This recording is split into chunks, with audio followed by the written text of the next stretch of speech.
Začenjamo 11. pogovorni večer Foruma za dialog med vero in kulturo. Lepo pozdravljam vse, ki ste prišli. Danes, 10. marca, se spominjamo 40 mučencev iz Armenije. V vzhodnemu delu rimskega cesarstva je v začetku 4. stoletja gospodoval Licinij, sovladar Konstantina Velikega. V Kristijanih, ki jim je Konstantin leta 313 dal svobodo, je Licinij videl svoje politične nasprotnike. Leta 320, torej 7 let pozneje, je Agrikolaj, njegov namestnik v Kapadokiji in Mali Armeniji, v njegovem imenu izvedel čistko na dvoru in v elitni 12. legiji, ki je bila nastanjena v Sebasti, danes je to mesto Sivas v Turčiji. Sveti Bazilij Veliki, Kapadočan, piše, da so na dan zaslišanja postrojili 12. legijo. 40 vojakov, kristjanov, je samo stopilo iz vrste in priznalo svojo vero. Zasliševalec je najprej skušal z obljubami omajati njihovo prepričanje, ker pa mu to ni uspelo, jih je dal privesti na zamrznen ribnik, nato pa jih je gole izpostavil vetru. Naslednji dan so preživele z zverinskim mučenjem pokončali. V Licinijevem odnosu do kristjanov je mogoče prepoznati tipično strukturo na videz iracionalnega ravnanja. To, kar za Licinija ni bilo nevarno, namreč evangelij, je naredil za formo ogrožanja državnega sistema. Pod obrazec krščanske vere je skril svoje politične interese. Vernik, ki na silo ne odgovarja s silo, ostane brez obrambe, pa naj bo ta sila, ki se nam zgrne, blasfemija ali ledeno mrzel ribnik.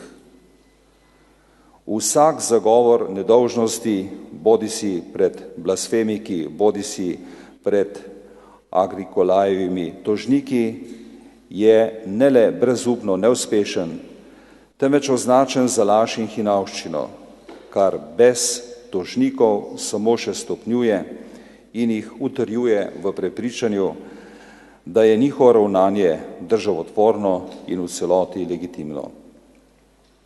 Blasfemija je pogosto orodje, s katerim se legitimira radikalno prekinitev družbenega pogovora s ciljem, da se skupnost razdeli na dva dela. Z blasfemijo se namreč izniči partnerstvo v družbi. Tisti strani, ki je namenjena blasfemija, se odreče pravica do enakovredne delitve dobrin ter družbene in politične participacije.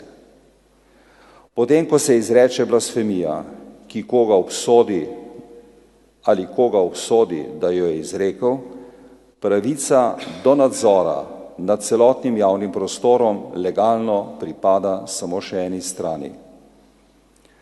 Začetek zamenjave nosilcev družbene moči vedno potrebuje etično podlago. Kdor si zasluži blasfemijo, si ne zasluži partnerstva pri upravljanju skupnih zadev.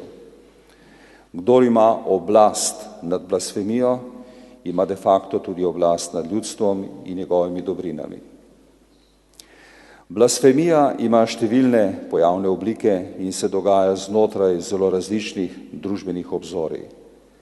Ta večer je namenjen predvsem temu, da bi osvetlili tisti družbeni kontekst, v katerem se blasfemija izreka danes. Predvsem pa nas zanimajo družbeni mehanizmi, ki strukturirajo blasfemične ekscese danes. K omizju vabim gospo Ženijo Lajler, moderatorko tega večera, ki ima naslov Blasfemija in svoboda govora. Z njo se bodo pogovarjali dr. Bernard Nežmah, dr. Ahmed Pasič in dr. Ivan Štuhec.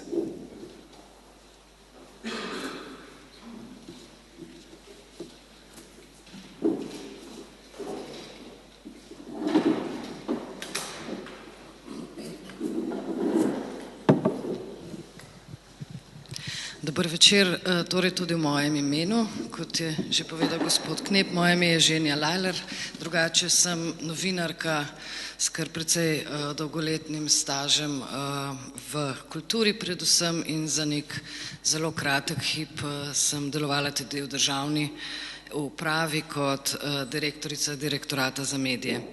Moji trije gostje so vsi doktorji znanosti, najbrž ne zahtevajo prav posebne predstavitve, pa kljub temu mi dovolite, da kakšno besedo vseeno povem o njih. Na moji levi gospod Ivan Štuhec je doktor moralne teologije, raziskovalec, predavatelj in publicist, tudi direktor Zavoda Antona Martina Slomška. Njegovo raziskovalno delo je osredotočeno predvsem na področja družboslovja, humanistike in teologije, publicistično pa na komentiranje dogajanja v družbeno-političnem in cerkvenem prostoru, o odnosu med politiko in cerkvijo ter vlogo kristjana v sodobni družbi. Kot izredni profesor predava predmet filozofija in religija ter moralno teologijo ter je soavtor številnih knjig, zbornikov in raziskovalnih projektov, pa tudi med drugim avtor knjig, kot so Veter v megli, Smer osvobojena dežela, Cerkev sveta in prekleta in družbene presoje. Na moji desni je gospod Ahmed Pašić, doktor socialne antropologije, tudi raziskovalec in publicist, velik poznavalec islamske kulture, kot tudi njene prisotnosti in sprejemanja v Sloveniji. O tem poleg člankov in raziskovalnih projektov govorijo njegove knjige, med njimi Islam in muslimani v Sloveniji, Islam in moderni zahod, integracija islamske skupnosti v moderne zahodne družbe ter Bošnjaki na Soški fronti. Ves čas je tudi tisto, čemur danes rečemo, družbeno aktiven državljan. Nazadnje je ustanovil civilno pobudo, etnično, versko in starostno zelo pestre neformalne skupine Ejga za lepše Jesenice, katere cilj je izlepšati mesto in ljudi močneje povezati v skupnost. Za to akcijo je bil tudi letos nominiran za delovo osebnost. In čisto na desni Bernard Nežmah, doktor sociologije, tudi on raziskovalec, predavatelj in publicist, bil je urednik na Radiu Študent in urednik Mladine, tam je danes kolumnist, je avtor številnih strokovnih publicističnih člankov na temo politike, lingvistike, medijev in kulture, kot docent predava v novinarskih žanrih, publicistiki, zgodovini novinarstva. Je avtor 5 samostojnih knjig, Kletvice in psovke, Zrcalo komunizma, Jelcinova Rusija, Ekosofa in časopisna zgodovina novinarstva. Za svoje publicistično delo je prejel Jurčičevo nagrado. Morda bi začela s tem, da je pojem blasfemija oziroma pojma blasfemija in svoboda izražanja sta v nekako najnovejši zgodovini ali dobi dobila neko posebno ali pa pomnoženo pozornost z izidom Raždijevega romana Satanski stihi iz leta 1988. To je bilo obenem naključje ali ne tudi leto, ko je filmski režiser Martin Scorsese po romanu grškega pisatelja Nikosa Kazantzakisa posnel film Zadnja Kristusova skušnjava. Izidu romana je, kot vemo, sledil Homeninijev izrek fatve. Filmu Zadnja Kristusova skušnjava pa so sledili številni protesti in celo prepoved prikazovanja v nekaterih državah. A vendar se zdi, da se v zadnjih 30 letih od tega leta 1988 odziv na blasfemijo v zahodni družbi v primeru islama nekako radikaliziral, v primeru katoliške cerkve pa morda stopil v nek tak zadržan verbalni protest, če sploh še je kdaj protest. Naj spomnim, recimo leta 1993 je šel roman Sramota bangladeške pisateljice Taslime Nasrin, ki govori o nasilju muslimanov nad hindujsko manjšino v Bangladešu. Zaradi tega romana je bila avtorica zaprta in tarča groženj s smrtjo. Primer je med znane svetovne založnike vnesel precej strahu in zelo namerne avtocenzure, kar je onemogočilo za nekaj časa izide nekaterih drugih romanov. Potem se je zgodil umor nizozemskega filmskega režiserja Thea van Gogha leta 2004, pa izbruh nasilja ob objavi danskih karikatur leta 2006 in sedaj brutalni napad na uredništvo francoskega satiričnega tednika. Po drugi strani so knjige in filmi, kot so denimo morda ni to zdaj čisto primerljivo, Da Vinčijeva šifra, Inferno, Angeli in demoni, ki s pomočjo popularne kulture postavljajo na glavo celotno zgodovino krščanstva, nekako šli skozi brez večjih prask, morda je bilo kakšno snemanje predpovedano za zidovi Vatikana, kaj več pa se od tega ni zgodilo, morda celo obratno, če je že prišlo do kritiziranja, je bila to predvsem usluga tem knjigam in filmom in oziroma pač jih je še bolj populariziralo. To močno poenostavljam, priznam, zato bi morda na začetku vsem trem gostom postavila na nek način zelo šolsko vprašanje, kaj je blasfemija, kdaj govorimo o blasfemiji, pa morda kar gospod Štuhec za začetek.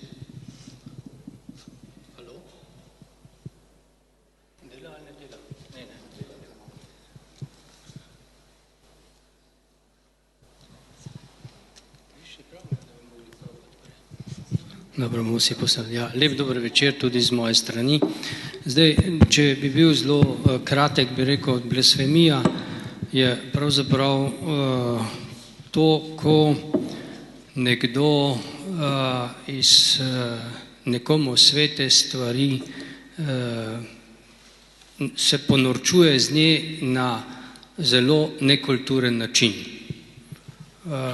In mislim, da tudi v teh primerih, o katerih bomo nocoj diskutirali, gre pravzaprav za to vprašanje, kje je meja med svetim in profanim. In kdaj je za koga kakšna stvar tako sveta, da iz tiste stvari se ne gre norčevati, kajti to ima lahko seveda ali po eni strani boleče posledice za tistega, iz katerega se norčuje, ali ima lahko na družbenem nivoju negativne posledice zaradi nepredvidljivih reakcij.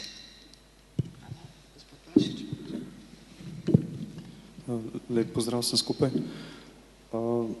Jaz blasfemijo razumem, mislim, da ni neke enotne definicije, kjer bi se vsi strinjali, da je to pač tako, kot je. Gre definitivno za nekaj izzivanje verskih aksiomov, predvsem verskih aksiomov, ni pa nujno. Imate recimo primer na Tajskem, kjer žaljenje, izzivanje recimo kralja na Tajskem lahko prinese zelo visoke sankcije, visoke zaporne kazni. Tako da ni definitivno samo... Ok, prav. Govorim o tem, da gre za izzivanje določenih aksiomov, ni pa nujno, da gre za verske aksiome, imate lahko tudi druge primere. Lahko je pa to tudi poskus, da v bistvu vi prek recimo blasfemije pridete do nekega statusa. Tukaj recimo imamo primer statusa mučeništva, lahko navedem konkretno iz leta 852 kordobske mučenike, ko je skupina kristjanov namerno provocirala, žalila islam in preroka Mohameda v takratni muslimanski Španiji in ko so pač emiri tistih mest v Kordobi, ne v srednji Španiji, ugotovili, da gre za namerno provociranje, so poskušali pomiriti to zadevo, ker so bile pravila dokaj jasna in so sami priznali, da hočejo biti mučeniki. Iskali so pomoč same cerkve v tistem času in so dobili zagotovilo, da ni nikakršna teorija zarot v tem primeru, ampak gre dejansko za poskus določenih posameznikov. In ko so izjavili to, so v bistvu ti mučeniki, to gibanje mučenikov se je obrnilo proti samim škofom v takratni Španiji. Končni rezultat je bil pa to, da so pogubili vse te izzivalce in so verjeli, da so pač dobili ta status mučenikov. Se pravi, ne gre samo za primere izzivanja aksiomov, predvsem verskih, ampak prije tudi do primerov, ko nekdo poskuša dobiti status mučenika s pomočjo blasfemije.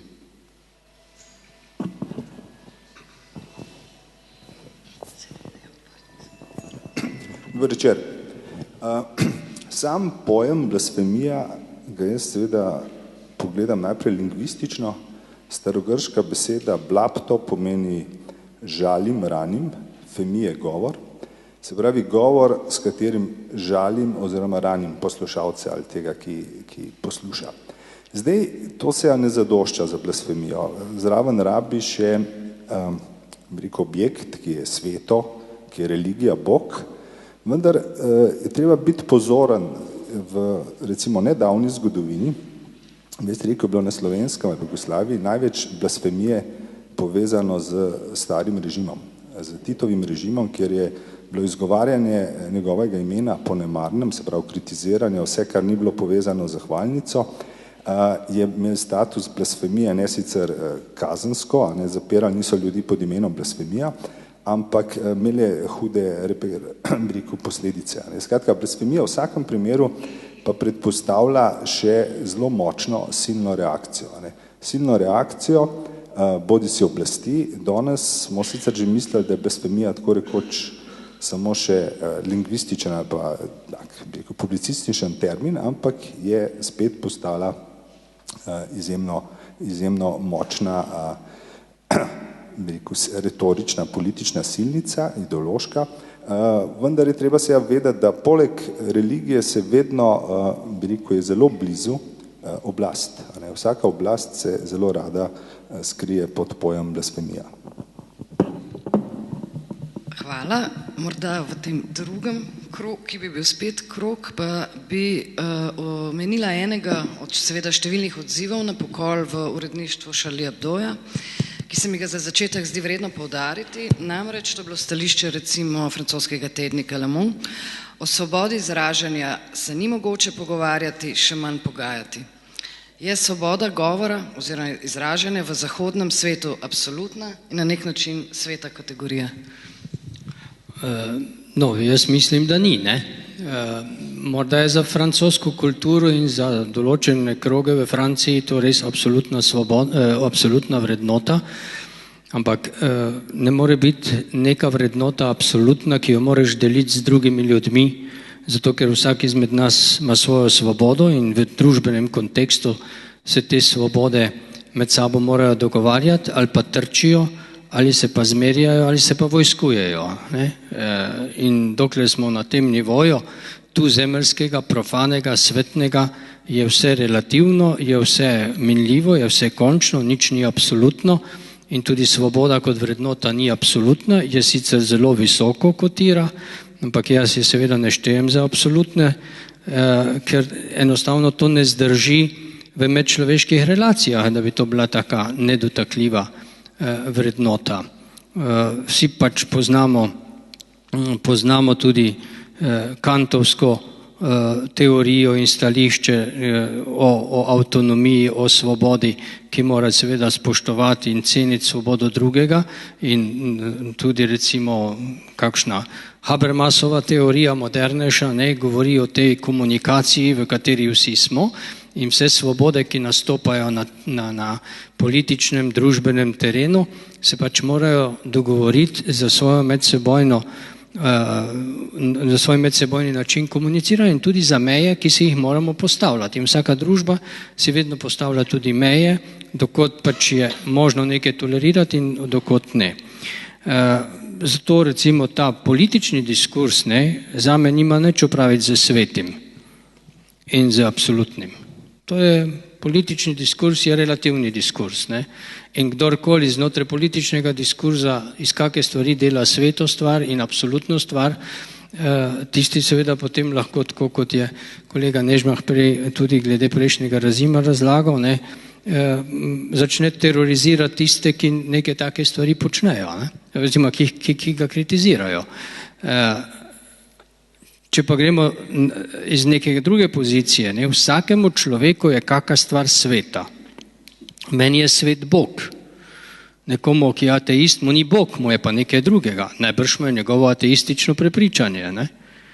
In če hočem biti spoštljiv in kulturen, on spoštuje mojega Boga, jaz bom pa spoštoval seveda njegovo absolutno vrednoto. Ampak če je njegova absolutna vrednota svoboda, moja pa Bog, to ne pomeni, da si on v imenu svoje svobode lahko na račun mojega Boga privošči, kar si hoče. Lahko si pa na račun moje svobode privošči zelo veliko. To si pa lahko. Tu pa ne vidim težav. Zame definitivno ni absolutna kategorija, ker ravno v Franciji imamo ta primer dvoličnosti, dvojnih standardov. V enem primeru vi govorite recimo o svobodi govora, ker je pač to absolutna resnica in pač o tem se sploh ne bomo pogovarjali.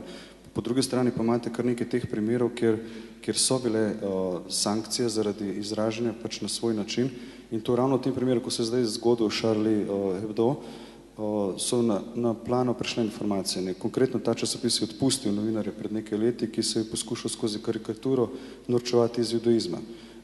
Človek je bil odpuščen, so ga dali na cesto, se pravi, tukaj je bila že sankcija, ni bilo absolutne kategorije. Potem imate primer francoskega komedijanta, ki je nosil majico že svoji ime brata od teh napadalcev in je bil takoj sankcioniran. Mi moramo zelo jasno določiti nekako, vsaj poskusiti določiti to mejo, kje je svoboda govora in kje so žaljenja določenih verskih čustev. Evropa sama ima že nekaj primerov, recimo tudi teh kršitev ali dajmo reči žaljenja verskih čustev, recimo konkretno kristjanov. Tukaj se lahko nekaj naučimo. Konkretno lahko navedem recimo primer avstrijskega filma z 1994 Liebes Konzil, ki je zelo žalil katoliško dogmo od trojstva, statusa Jezusa Kristusa in podobno. Avstrijska vlada je zaplenila popolnoma vse, od kopij, CD-jev in tako dalje, prepovedala predvajanje teh filmov in potem je šla zadeva seveda na Evropsko sodišče za človekove pravice in je to sodišče potrdilo, da je avstrijska vlada imela prav.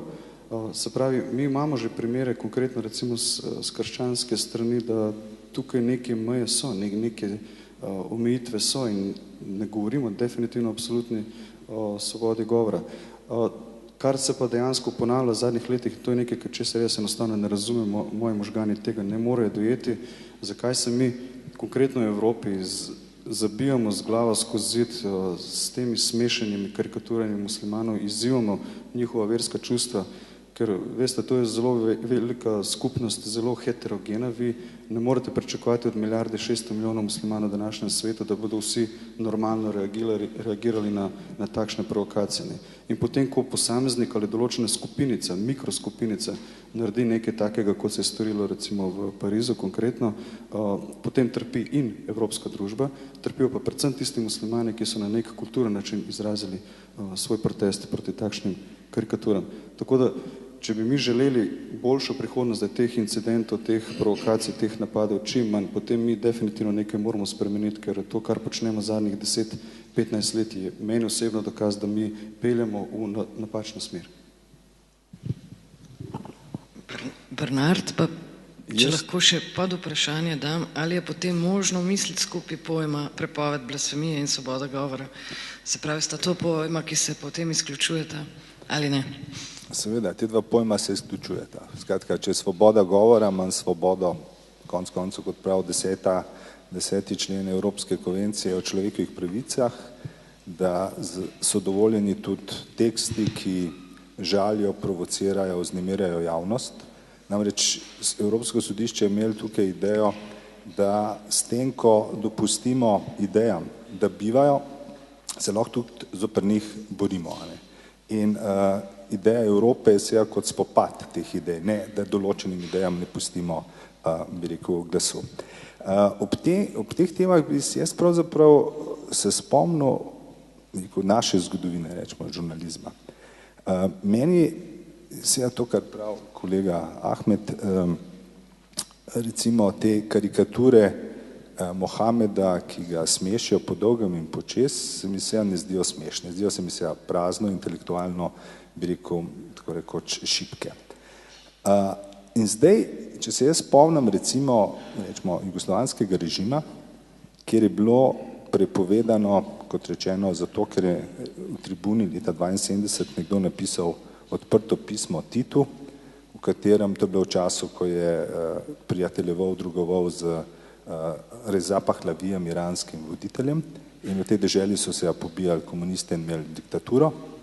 Ko je on napisal odprto pismo spoštljivo, v katerem je rekel, da se sramuje tega, da on obiskuje v teh časih Iran, je bil seveda reakcija, bil prepoved časopisa, skratka, to je veljalo kot blasfemija.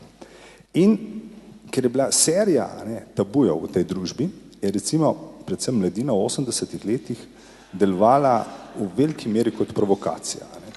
Pravzaprav razbijala je sveto, sveto, ki je bilo za recimo partijsko-borčovski establishment, liki, se pravi kardel, vojska in podobno, in jih je definitivno žalila in smešila. Skratka, ampak ta ideja ni šla samo ideja v tem smislu, kaj bi se dal, ampak je vsebovala še nekaj. Željo oziroma način, kako sploh priti do kritičnega govora. Ne? Kritičnega govora o početju, recimo, nekdanje oblasti. In z tega stališča v sodobnosti jaz vidim en paradoks, ker ti dovoljeno izrekanje vsega, ti lahko preprosto, bi rekel, kritiziraš, tudi smešaš, rečemo, velskega voditelja, po mojem, z mojega stališča, zaradi njegovih besed, pa njegovih dejanj. Seveda, popolni nesmisel je, bi rekel, napad na idejo Boga, Mohameda, Allaha, kar kot tacga. Vendar zdaj je pravzaprav en resen problem družbe je se v tem, da se predpostavlja toleranca. In toleranca tudi do teh, ki te ne marajo, teh, ki te se žalijo. Tak diskurs je neproduktiven. Skratka, slike, bi rekel, Mohameda v Charlie Hebdoju ne sprožijo dialoga z muslimani, to je definitivno. In v tem smislu gre za na nek način izločevalni, osamitveni govor. Je pa res, da pri teh zadevah treba pogledati širše.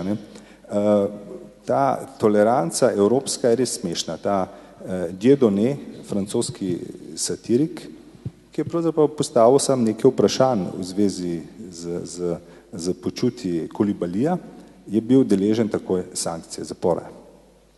V Rusiji po drugi strani je umetniška skupina Pussy Riot uprizorila nekakšen kabaret ali karkoli v najboljšem v eufemističnem izrazu v cerkvi.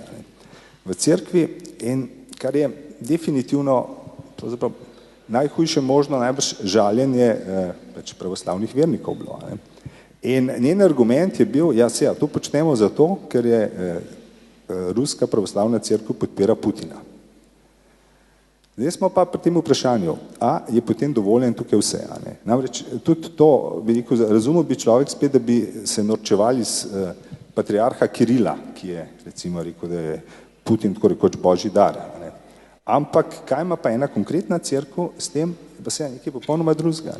In v tem smislu ne moramo, težko govorimo o vprašanju, kaj se sme, kaj se ne sme stališča prava. Pravo ima svoje poti. Ampak tovrstni diskurzi so pravzaprav neproduktivni glede na družbeno vez, se pravi na družbeni dialog, po drugi strani so pa izjemno produktivni za recimo artistične skupine. Recimo Pussy Riot zdaj je zmagala na nekem filmskem festivalu in zdaj je sinonim borbe proti Putinu. Na Zahodu jo cenijo ravno, karkoli naredi, je njena teža, bi rekel, izjemna. Recimo Charlie Hebdo je prišel do sanjske naklade, ki noben francoski časopis nima, samo na račun tega, da se ve, da je v njem, bi rekel, tako in tako norčevanje iz islamskih in drugih voditeljev. Je pa seveda zanimivo, Charlie Hebdo ni bi rekel, ravno znak popolne demokracije, ne samo v tem primeru, ki smo slišali, ampak kaj so njegove tarče? Njegove tarče so bili, se pravi, papež, potem Mohamed, fronta Le Penov, medtem ko, bi rekel, socialističnih voditeljev pa zdaj pa ne najdemo tam, skratka variante, kot so Hollande in podobni. Tako da se treba tudi zavedati, da blasfemija je pravzaprav eno danes močno sredstvo, ki omogoča hkrati individualno afirmacijo tega, ki ga izreka, s tem postaneš pravzaprav slaven. Danes, bi rekel, bolj radikalno besedo, ko izrečeš, več pozornosti boš dobil. In ta medijska senzibilnost, če rečem temu norosti ali pa radikalnosti, pravzaprav spodbuja blasfemijo kot tako na katerem koli področju. No, ampak ste se želeli odzvati, kar prosim. Ja. No, Bernard je imel ta dva diskurza. Eno je recimo ta imanentni politični prostor in vstopanje tudi nekaj iz sfere sakralnega v politiko ali politiko v sfero sakralnega. Zdaj, naprimer, jaz bi v primeru te ruske skupine rekel, Po svoje je to za tolerirati, ker je šlo za izrazito politični diskurs, ne, pomislimo samo na dejstvo, da Putin vsako leto za veliko noč gre v eno od pravoslavnih cerkva. Drugače pa ravno ne moreš reči, da je to neki velik kristjan. Torej instrumentalizira cerkev za svoje politično delovanje. Taka instrumentalizacija je mirne duše izpostavljena lahko kakršnikoli obliki satire ali nekega kulturnega happeninga ali podobne zadeve. Tu ne vidim težav, ne? Ampak tu se potem mora lokalna cerkev tudi zapostaviti vprašanje, kako daleč ona tolerira to, da neka politika ali nek konkretni politik zlorablja njen položaj. In če je dopustila zlorabo, potem pač lahko pokasira. Tu vidim, recimo, če govorimo o neki meji. Drugo pa je, ko se recimo neka verska skupnost sklicuje pri svojem nemoralnem in tako ali drugače problematičnem početju na Boga. Pa naj se sklicuje na krščanskega, naj se sklicuje na Allaha, je čisto vse eno. Ne? In tu vidim težavo, ne? Ker recimo islamski ekstremisti imajo polne uste Allaha in Mohameda, ampak to je njihova človeška, politično, vojaška, strateška instrumentalizacija nekoga, nad katerim oni nimajo dobene oblasti, da lahko oni v njegovem imenu nekaj počnejo. Je narobe obrnjen svet. In v tej zlorabi ni kriv ne Allah, ne Mohamed ali krščanski Bog, če neki ljudje zlorabljajo to avtoriteto za svoja neumna početja. Torej, satirični časopis ali kakršnakoli druga kritika se naj spravi na te konkretne ljudi, ki to zlorabljajo. Ki to zlorabljajo v nekem imanentističnem, političnem, družbenem kontekstu. Ti so ti, ki so iz Boga naredili sredstvo in legitimacijo svojega početja. Ne Allah, ne Mohamed, ne Kristus, ne Bog tega ne počnejo. In zato se mi zdi, da tu lahko vidimo neko mejo, da ko gre za instrumentalizacijo religije ali neke konkretne verske skupnosti ali cerkve, potem ne vidim težav v kritiki ali tudi v karikaturi ali čemarkoli. Se takrat ni napadena svetost tistega kraja, ampak je dejansko poanta nekje drugot. Medtem ko gre za to, da si pa ti z Bogom legitimiraš svoje dejanja, takrat pa bodi ti deležen teh napadov. Ne pa tisti, ki si ga ti enostavno priklical po svoji domišljiji, da stoji na strani tvojih početij. Jaz mislim, da tu je neka meja, tu je neka razlika, na osnovi katere lahko rečemo, dokot ja, odkot ne. No, meni se je zdelo zelo zanimivo v vseh teh odzivih, ki jih je bilo, mislim, da še nikoli tako na neko tako zadevo, kot ravno ob Charlie Hebdoju, predvsem, da je, če ostanemo znotraj recimo zahodne družbe, zelo dobro prepoznala, da tu je neki problem. Se pravi, v obsodbi nasilja je bila Evropa nekako enotna. Ni bila pa več enotna o tem, ali je način, ki ga pač prakticira ta satirični tednik, ki je dejansko izrazito levo ekstremističen, tudi v svojih pogledih, kar je tudi Bernard govoril, in tudi v svojih karikaturah velikokrat zelo vulgaren. Se pravi, da je tukaj neka senzibilnost se povečala tudi pač recimo temu nemuslimanov do tega vprašanja. Se pravi, da se sprašuje zahodni človek, ali je res potrebna ta vrsta satire, če je to satira, če to že ni pač bistveno več ali močneje od tega.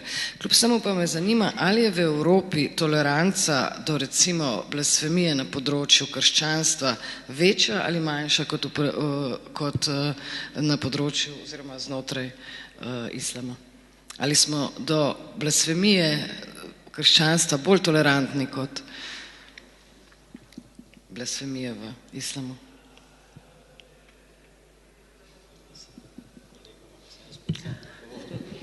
Gospod Pašič. Zdaj sem v neugodni poziciji.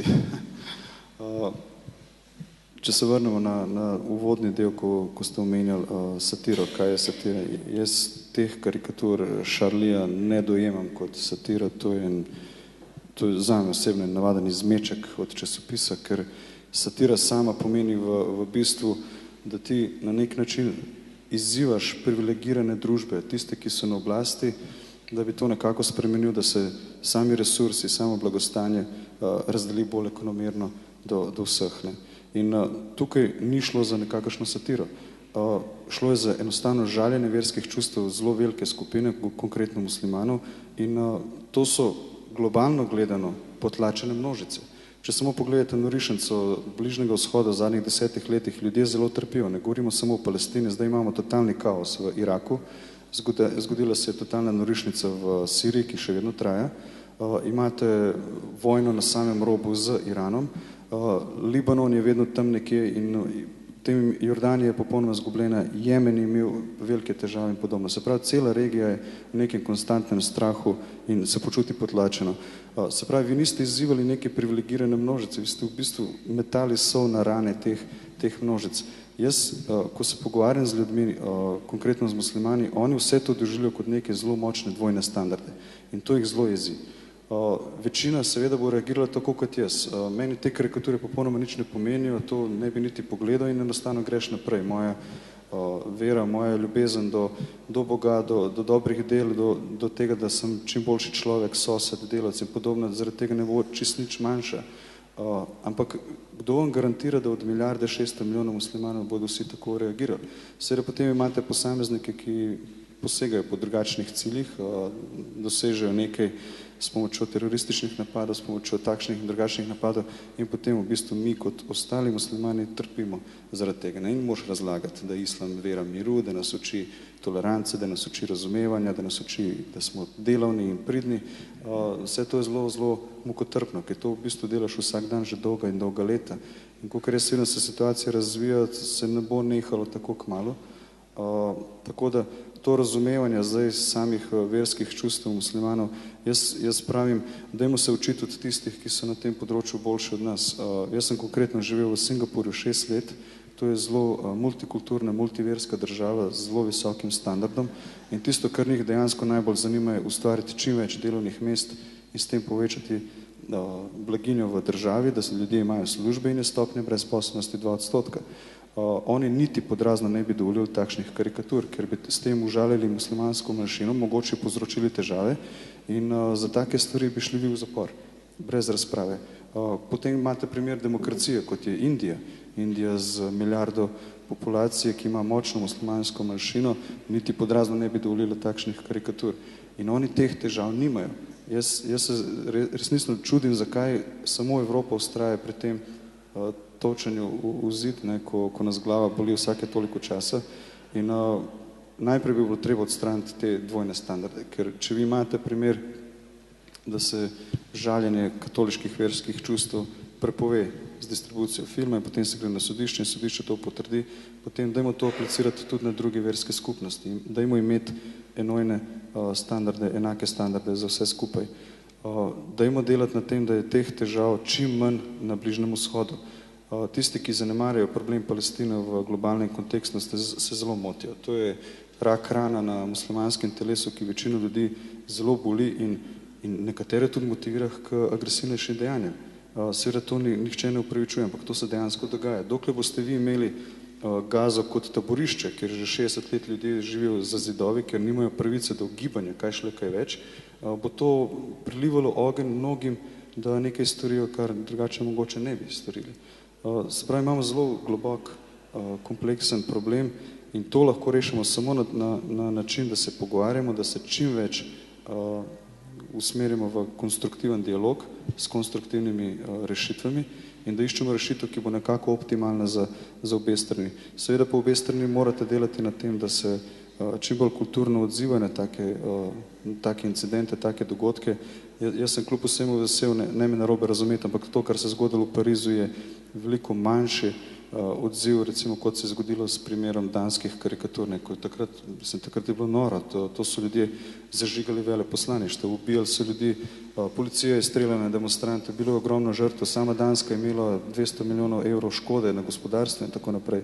Se pravi, sedaj, kar se je zgodilo v Parizu, nekako se zadeve počasi umirjajo, škode je manj, ljudje bolj dojemajo te stvari in se odzivajo bolj normalno, bolj človeško in bolj kulturno. Tako da proces bo zelo dolgotrajen, ampak če se bomo pogovarjali, če se bomo trudili vsi skupaj, potem nekako lahko upamo, da bo zadeva boljša. Bernard. Ja, jaz bi se vsem malo navezal na kolego Štuheca. V veliki meri je nujna v sodobni družbi pač toleranca. Konec koncev tega časopisov ti ni treba kupovati, ti jih ni treba gledati, pač sprejmeš, lahko veš, da lahko po tvoji mnenju pač počnejo nesmiselnosti ali pa se gre samo za samo promocijo. Ampak recimo, če vzamemo kljub vsemu happening Pussy Riot v cerkvi, če bi kriterija, a je to primerna oziroma smiselna reakcija, če bi postavil nekaj podobnega, da bi v stolnici ena skupina polnagih žensk plesala zato, ker je pač recimo cerkev zbira podpise ali pa sodeluje pri podpisih za referendum, bi se nekdo lahko tudi to argumentiral, to je pa normalno, to je pa reakcija, ki je ustrezna. Ampak po drugi strani, seveda za vse ta nasilja pa pravzaprav ne gre iskati glavnega vzroka ali pa krivca v medijih. Če vzamemo samo ta arabski del, se pravi bližnji vzhod in malo daljni vzhod, ugotovimo lahko, da se je zgodil en nenavaden fenomen. Imeli smo deželo, ki se je rekel Libija, ki je vladal Gaddafi, samodržec, ampak to je bila kljub vsemu država, ki je v veliki meri funkcionirala, delovale so šole, ena izmed diktatur, ki jih je veliko na svetu. Vzamemo Sadama, Irak je bila dežela z zelo veliko pismenostjo in na vzlic seveda pobojem Kurdov in pač drugih. Če seveda primerjamo, kaj se je potem zgodilo z vsemi temi deželami, ko je intervenirala Amerika oziroma NATO, smo vso dobili veliko hujše režime. To, kar se danes dogaja v Libiji, je pač vojna vseh proti vsem, je pravzaprav razpad države kot take, kaos. Kar se dogaja v Iraku, je pač take grozljivke že dolgo ni bilo tam, kar se dogaja v Siriji, je hujše kot pod prejšnjim predsednikom. Skratka, vsi recepti, ki jih Evropska unija in ZDA aplicirajo na spreminjanje za silo tega arabskega sveta, so se sprevrgali v veliko hujše, bi rekel, stanje civilizacijsko demokratičnosti in bivanja.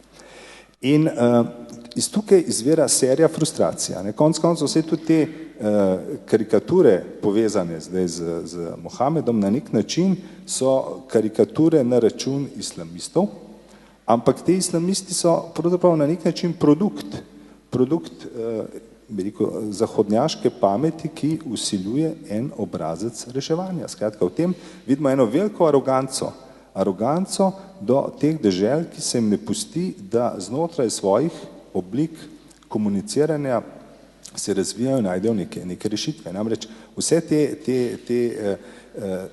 bi rekel, zahodnjaški standardi so v teh okoljih pravzaprav zgrešeni, ne delujejo. Mislim, realnost to prikazuje.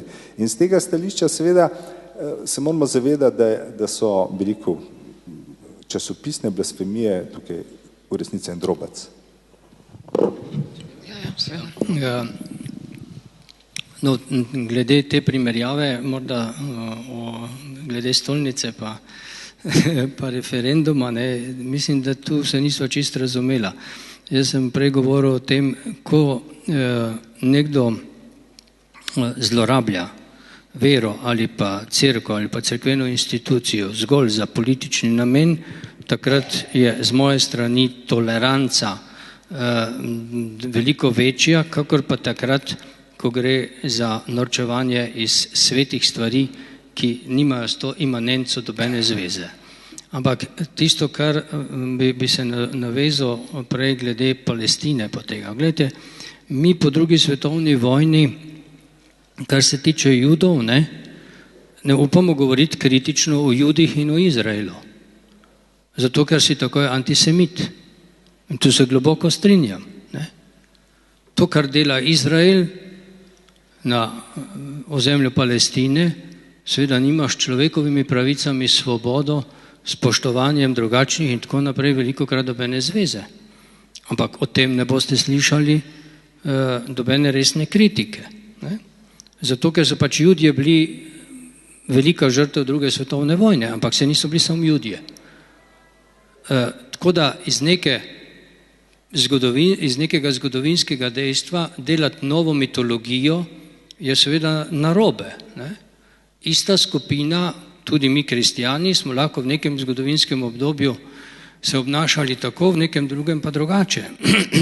In kar zadeva recimo same blasfemije, se Jezus je sam doživel največjo blasfemijo, ko so se mu norca delali, ko je visel na križu, pa so mu rekli, če si res judovski kralj, pa stopi dol. In zdaj bom ponovil tisti stavek, ki sem ga enkrat na televiziji rekel in so mi ga mnogi zamerili. Smo pač mnogo hudega vajeni, kristijani, smo veliko hudega vajeni, ker tudi on je bil marsikaj hudega vajen. To, da visiš na križu, se pravi, da si popolnoma nemočen in se s tebe nekdo norčuje, to je res višek blasfemije. In v našem verovanju je to tudi neka varovalka. Če pride tako daleč, da nekdo prestopi vse meje, potem si pač rečeš, Bog odpusti mu, saj ne ve, kaj dela. V tem stavku, Bog odpusti mu, saj ne ve, kaj dela, pa mislim, da se skriva tudi neka globoka realnost družbe, v kateri mi danes živimo. In to je ta evropska družba, ki je religijo in pa religiozno sistematično izrivala na rob družbenega življenja, ki ni pustila odprtega prostora, širokega prostora za diskusijo o verskih vprašanjih. Slovenija je tipičen primer za to. Mi pustimo generacije skozi celotno vzgojno-izobraževalno vertikalo, ki nimajo pojma o tem, kaj je krščanstvo, kaj je islam, kaj je ne vem katerakoli druga religija, kaj šele, da bi sprožali diskusijo na različnih nivojih med prebivalci o verskih in podobnih vprašanjih. Veliko teh stvari je posledica predsodkov, je posledica neznanja, nevedenja. Ni vedno hudobija, lahko je tudi, ampak veliko lahko naredimo na tem nivoju, da predsodke razgradimo. Če neka družba tega ne počne, potem seveda ta družba samemu sebi piše slabo prihodnost. Mi se danes zgražamo nad tem, kar se dogaja v severnem Iranu in kar se dogaja recimo v arabskem svetu in tako naprej, ampak se pa ni tako strašno dolgo nazaj, ko se je to na naših tleh dogajalo. So se tudi po naših Sloveniji podirale cerkve, križi, Kristuse se je metalo z križa, kapelce so se podirale, ljudi se je zasramovalo. To ni neka oddaljena zgodovina. Pa so to bili najbrž vsi krščeni ljudje. In prav je, da pomislimo na svojo lastno zgodovino, kakšna bestialnosti smo počeli mi. Kako se je ljudi ubijalo pri nas. Zdaj nam kažejo, kako tam pač ubijajo svoje nedolžne žrtve, ampak se tudi pri nas se je to počelo, pa se na tem nišče ne zgraža. Evropa se tu obnaša velikokrat, in tu se moram globoko strinjati, Evropa se obnaša zelo dvolično. A so Angleži počistili svojo zgodovino, a so Francozi počistili svojo francosko revolucijo, a smo mi počistili za svojimi grozodejstvi. Nišče od teh nič ni počistil svojo zgodovino. Vsi to potiskamo v ozadje in si ne povemo, da bestialnost je v vsakem človeku in v vsakem narodu in v vsaki verski skupnosti. Lahko pa kaj naredimo, da to bestialnost ustavimo in potem se najbrž začnejo stvari pri blasfemijah. In zato je prav, da se o teh stvarih tudi pogovarja, ampak po mojem osnovna stvar je medsebojno poznavanje, medsebojno razumevanje in kultura tolerance. Potem v takih družbah ne more prihajati do takih ekscesov. Kakšen odziv? Meni je bilo rečeno, da nekako po slabi uri moram pozvati tudi občinstvo k vprašanjem, če ima kdo že kakšno vprašanje.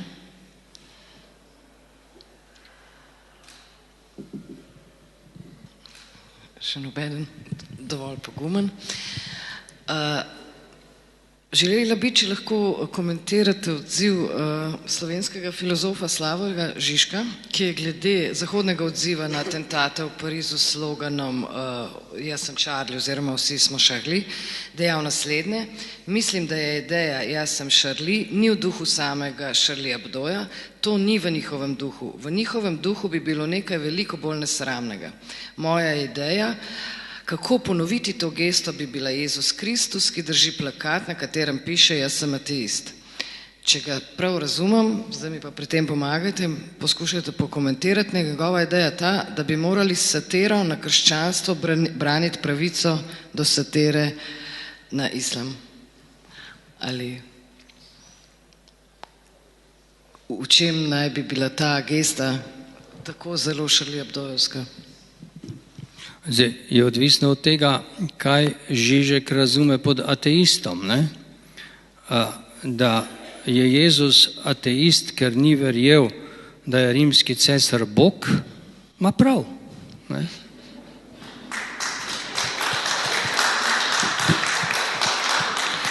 No, osebno pa mi je bila blizu tista karikatura, pač po teh dogodkih, na kateri vidimo svetega Petra, ki zagleda prihajajočo množico urednikov Charlieja Hebdoja, se prime za glavo in reče, pa ne zdaj ravno tile.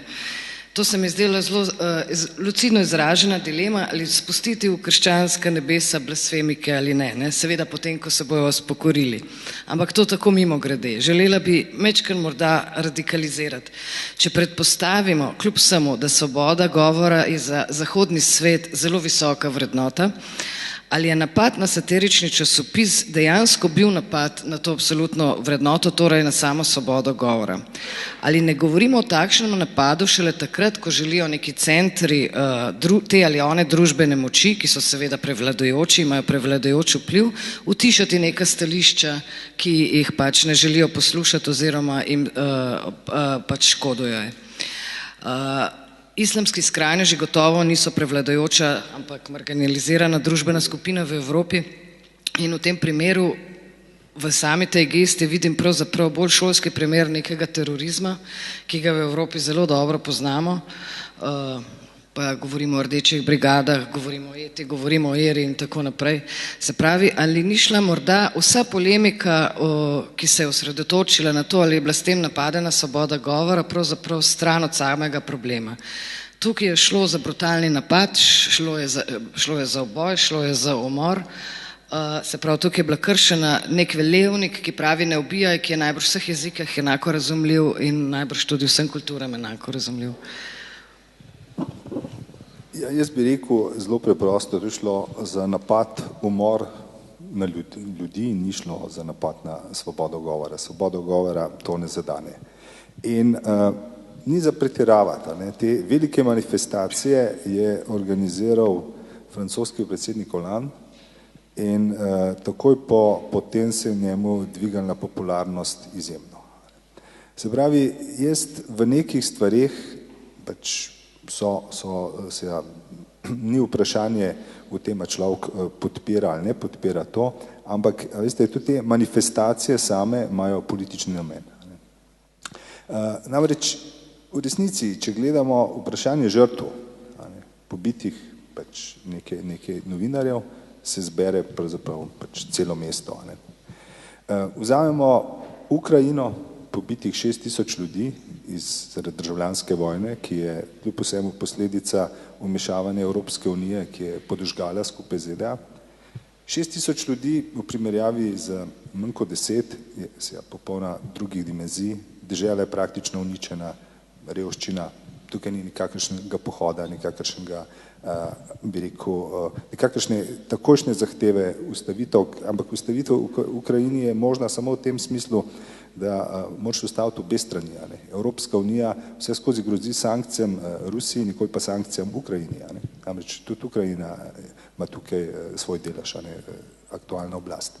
In v tem smislu se meni, bi rekel, zdi skoraj odveč vse te nijanse, variacije, reakcije na poboj v Charlie Hebdoju. V tem smislu, ker ti treba je pravzaprav pogledati, ali pa če bi rekel še drugače, če se vrnil na bi rekel, to, kar smo prej slišali o povojnih pobojih, ki so bili v Jugoslaviji kot nekaj samoumevnega. In v tistem času je bila seveda tišina. Tišina, ni bilo noben dovoljeno niti govora, ki bi o tem omenjal. In to so pravzaprav stvari, ki opozarjajo še na nekaj drugega, na pomanjkanje tolerantnosti zmagovalcev. Zmagovalci, katerkoli že je, če svojo idejo, bi rekel, razširi za vsako ceno, tudi za ceno jemanja življenj drugim, je to nekaj, kar je v resnici veliko bolj blasfemično, kot karkoli drugega. In blasfemija smo imeli v starem režimu, smo imeli v resnici dve blasfemiji. Uradna blasfemija, tako se je preganjal, je bila žal beseda čez vladavino starega režima. Recimo, zdaj praznujemo, oziroma te dni je bila obletnica Pučnikovega rojstva. Prvi članek, ki ga je Pučnik napisal v reviji 57, je bila njegova kritika tega, kako v družbi ni, pravzaprav je samo molčanje, nihče več ne izraža ne kritike, ne nezadovoljstva. In prav to je seveda izvira iz partijske nomenklature, ki je ves čas v strahu in ves čas išče sovražnike ljudstva. In zaradi tako banalnih besed, ki jih je Pučnik izrekel, ki ni imel nič proti socialističnemu režimu, je rekel, socialistični režim je odličen, samo ne deluje več, aktualna oblast se mu je odrekla. In je bil deležen, pravzaprav to je bilo vzeto kot blasfemija in je bil zaprt za nekaj let. Hkrati smo imeli pa po drugi strani pa realno blasfemijo. Blasfemijo, kot je bilo požiganje oziroma podiranje cerkev, pobijanje ljudi, vse mogoče, ki pa ni bilo, nikoli se ni izrekla, da je to pravzaprav blasfemija, zato ker za sabo ni imela moči. Blasfemija, da lahko deluje v svoji polnosti, rab še nek represivni aparat za seboj. Da tak je blasfemik, da ga lahko seveda tudi za silo, bi rekel, eliminiraš, uničiš, ukrotiš, karkoli je. In sodobni čas je pa seveda paradoksalen v tem, ker saj po Evropi je postala blasfemija sam en izmed govorov, zoper katerega ni nikakršne, bi rekel, institucionalne sile. In kot tak bi pravzaprav čist izvenela, ukolikor se ne bi pojavil zdaj, bi rekel, povezan z islamskim odzivom, trdim, protesti, se je ta meja, bi rekel, pa spet zelo spremenila. Kot je rekel kolega Ivan prej, da je toleranca kristjanov zelo velika, tudi nažaljanje, je zdaj realnost, da pravzaprav so frustracije muslimanov oziroma njihova toleranca na vsa mogoče žaljenja pravzaprav malo drugačna. Drugačna in zdaj seveda se velja kdaj se tudi vprašati, a pravzaprav ni njihov položaj lahko tudi zelo deprivilegiran v mnogočem. In ob pojmu blasfemija se danes velja torej zastaviti vprašanja o mogoče nepravičnosti družb, o netolerančnosti vladajočih do priseljencev marsikdaj in skratka odpira serijo vprašanj. No, potem pa mogoče na tem mestu vprašanje za vas in tudi za vas, kako na eni strani kristjani, na drugi muslimani v Sloveniji čutijo recimo nek medijski govor, nek mainstreamovski medijski govor. Vsaj katoličanom mislim, da slovenski mediji ne prizanašajo. Ja, seveda ne. To ni treba posebej dokazovati. Ja, jaz mislim, da nam je tudi že malo koža postala čez in čez pod plat, tako da to je velikokrat prav. Po drugi strani pa jaz mislim, da seveda za celotno družbo ni dobro, da dovoljuje, da se ta stvar krepi, ne pa da se razgrajuje. To, kar sem prej govoril, da mi praktično ne poznamo nekega širokega, odprtega dialoga o verskih in religioznih vprašanjih na vseh nivojih. Recimo v prvem desetletju po osamosvojitvi smo imeli veliko podobnih omizij, kjer smo se različni pogovarjali. Zdaj že 15 let skoraj tega nimate, na ta način. Se vam zdi, se prostor zaprl? Prostor se je zelo zaprl, predsodki so se povečali in jarki so še bolj globoki, kot so bili po mojem kadarkoli, če gledam zdaj po osamosvojitvi. Tako da to ni dobro in mislim, da bi nas tudi ti primeri iz drugot morali spodbuditi k temu, da si rečemo, potrebno je začeti drugačne poti ubirati, zato da tudi pri nas ne bo prišlo do česa podobnega. Bi pa še eno stvar, če smem dodal, ko govorimo o tem evropskem kontekstu, pa o krščanstvu, na eni strani pa recimo o islamu na drugi strani, pa izven evropskem kontekstu. Ja, kristjani smo le z evropskim kontekstom drugače rasli tudi skozi novoveško misel, kakor muslimani. Zato je za nas na vse zadnje svoboda tudi vrednota, ki je povezana s svobodo veroizpovedi. Po eni strani, po drugi strani pa je tudi ta novoveška svoboda, na katero so Francozi upravičeno ponosni, ampak ni treba, da so preveč. Po drugi strani je pa ta svoboda seveda tudi prinesla možnost prestopanja neke meje vizavi sodržavljanov ali pa ljudi iz nekih drugih svetovno-nazorskih območij, kar pa seveda ni vredo. In to več, jaz mislim, da to več ni svoboda. Svoboda, ki ni odgovorna do svobode drugega, to je razpuščena svoboda ali kako bi človek imenoval, to je podivjana svoboda. To ni prava svoboda. Prava svoboda je vedno spoštljiva in spoštuje svobodo drugega.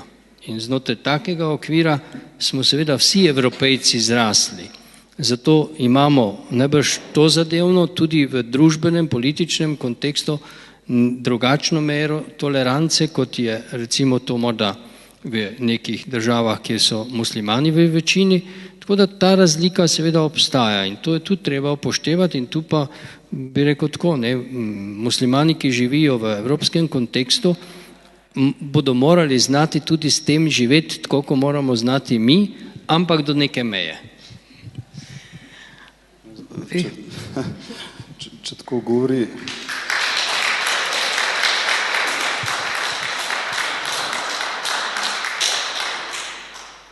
takole govori eden vodilnih mnenjskih voditeljev katoliške cerkve pri nas, potem se lahko predstavljate, kako se šele muslimani počutijo v Sloveniji.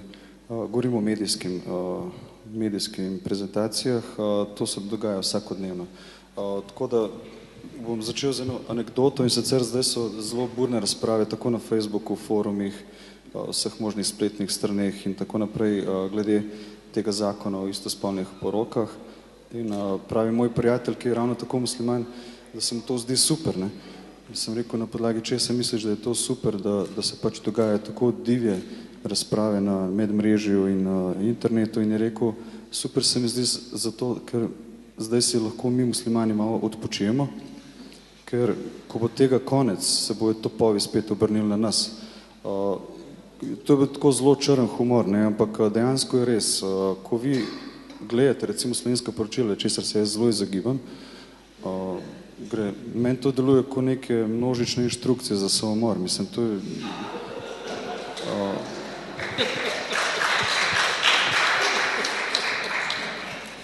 Ne, lejte, se ni treba biti preveč inteligenten. Glejte, ali Pop TV ali TV Slovenije, se ni neke velike razlike. Začnejo s korupcijo ponovadi, z stečaji, delavci imajo vedno manj pravic, vedno manj dela, vedno nižje pokojnine so in tako naprej. Potem seveda sledijo slavni muslimančki, ki so spet nekaj znoreli. Potem so poplave, tajfuni, na koncu še neka bedarija in s tem se poročilo zaključi. Vi, če to gledate dolgoročno, se pravi vsak dan, rezultat je lahko samo en. Vi boste postali depresiven, apatičen, zafrustriran in izjemno jezen človek. In jaz tega nočem doživeti v svojem osebnem življenju. Tako da, ko se konkretno recimo pogovarjamo o islamski državi, mislim, to je sploh ena totalna komedija v negativnem smislu, to nima nikakršne zveze, ne z državo, ne z islamom. Se tej skupinici, ki šteje po nekih neuradnih podatkih, v bistvu bi Američani morali vedeti, koliko jih je točen, ker ima občutek, da to ni kar tako spontano se pojavlja. Po nekih informacijah ne bi bilo teh ljudi med 30 in 60 tisoč. Zdaj, če je muslimanov na svetu 1,6 milijarde, je teh 30 do 60 tisoč od približno 0,04%, tam neki. Ti ljudje dobijo ogromno medijskega prostora. Tako v poročilih, kot v spletu, kot v časopisih, ne samo v Sloveniji, ampak v globalnem smislu. In potem vseh ostalih 99,99 odstotka muslimanov, ki imajo recimo bogato tradicijo, kulturo, zgodovino, kulinariko in tako naprej, ne morejo priti noter. Ni šans, zelo težko. Tako da jaz sem osebno doživel v septembru in oktobru, bil sem tudi kandidat za župana na Jesenicah, ne vem, koliko to poznate, uspel mi je priti celo v drugi krog, bilo je zelo pestro. Jaz sem takrat doživel medijski naval, to je bilo neverjetno. Mene so poskušali na vse možne načine vključiti v ta neki medijski prostor, da se povežem s Sirijo. Doživel sem sledeče, kliče me novinarka nacionalne televizije in reče: dober dan, a ste vi ta pa ta? Ja, jaz sem, izvolite. Pravi: gospa, jaz sem pa že na poti s televizijsko ekipo na Jesenice in želimo dobiti vašo izjavo o bradah. Sem jaz držal telefon, sem rekel: gospa, kar ostanite v Ljubljani, pa pojte doktor Jožetu Mencigerju, on ima tudi brado. Spustim telefon, drug dan je klicala Komercial, jaz sem to doživel vsak dan. Jaz sem imel občutek, da me poskušajo dati pred kamero v smislu, jaz sem v kontekstu Sirije, nekega čudnega konflikta, spopada in potem bo to meni znižalo možnosti na volitvah. To je bil moj osebni občutek. Drug dan me kliče komercialna televizija in pravi: dober dan, mi bi pa prišli po vašo izjavo. Sem rekel: glede česa? Ja, lejte, zdaj Sirija je problem. Sem rekel: zakaj je Sirija problem za Slovenijo? Ja, imamo 2 slovenska državljana na bojišču dol. Rekel: gospa, to je problem varnostno-obveščevalnih služb, policije in tako dalje. Jaz verjamem, da bo oni to imeli pod kontrolo. Jaz pa vidim dejansko veliko bolj problem pri nas 120 tisoč brezposelnih. To tukaj, pri nas, pod nosom jih imamo. Zakaj se ukvarjamo z 2, ki sta šla na bojišče v Sirijo? Tako da ta diskurs, ki se nekako forsira skozi medije, mainstream medije, je izjemno negativen. Vi dobite občutek, da ste nadomestili to novo pozicijo Judov v nacistični Nemčiji. Se pravi, vi ste sedaj nekako izpostavljeni, vi ste tisti rezervni adut, ko medijem enostavno zmanjka škandalov, norišnic in podobno, pač muslimane boste vedno nekje najdli, da so nekaj čudnega naredili in zato potem seveda izpostavi. Vi boste v Iranu zvedeli samo nekaj negativnega, vi boste v Saudski Arabiji zvedeli samo nekaj negativnega, Bosna in Hercegovina ravno tako. Ni pozitivnih informacij, samo negativne. In po padcu Berlinskega zida, po padcu komunizma 1989, človek ima občutek, da ta globalni sovražek, ki mora upravičevati določene resurse, oboroževalno industrijo, izmišljanje konfliktov in tako naprej, so pač muslimani nekako v globalnem smislu najbolj ustrezni za to funkcijo, nažalost. Tako da jaz osebno ne pričakujem umiritve zadev v naslednjih 10, 15, 20 letih, to bo seveda centri moči odločili, ampak tukaj ti kot posameznik si v zelo težki poziciji, ker ti si član družbe, priden si, hočeš delati, živiš popolnoma normalno kot drugi ljudje, ampak zaradi teh dnevnikov, zaradi teh poročil, ti dobiš občutek, da imaš rogove in potem, ko se sprehajaš po mestu, ti ljudje gledajo, ustavljajo te, sprašujejo te. Jaz sem doživel konkretno na Jesenicah, da je prišla do mene upokojenka, 75 let stara in pravi, ne vem, koliko poznate to skupino Ega za lepše Jesenice, mi delamo dobrodelne stvari, prostovoljne akcije.